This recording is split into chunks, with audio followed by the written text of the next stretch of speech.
ঘুম থেকে সকাল সকাল ওঠার পরেই ভাবা লাগে যে আজকে দুপুরে কী রান্না হবে। সেটা ভাবতে ভাবতেই আধা বেলা চলে যায়। তাই আজকের ফ্রিজটা খুলে ভাবতে ভাবতে আধা বেলা তো চলেই গেল। তাই আমি বললাম যে কিছু এমন রান্না করি যেন ঝটপটে তাড়াতাড়ি হয়েও যায়, আর এত কষ্ট করা না লাগে, আর অনেক খেতেও মজা লাগে।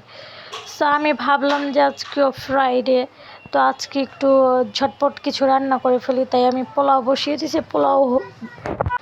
পোলাও রান্না করতে বেশি টাইম লাগে না। তারপর রোস্টটা বসিয়ে দিলে হয়ে যায় তাড়াতাড়ি। ডিমটা রান্না করলে তাড়াতাড়ি হয়ে যায়। ইলিশ মাছ ভাজলে তাড়াতাড়ি হয়ে যায়। অনেক আর অন্য অন্য তরকারি বিভিন্ন ধরনের পদ রান্না করতে গেলে অনেক ঝামেলা, ওইটা করতে হয়, ওইটা রান্না বান্না করে অনেক ঝামেলা হয়।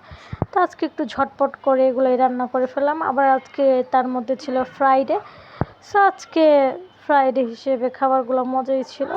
সো ভিডিওটা এই পর্যন্ত। আল্লাহ হাফেজ গাইস, থ্যাংকস ফর ওয়াচিং।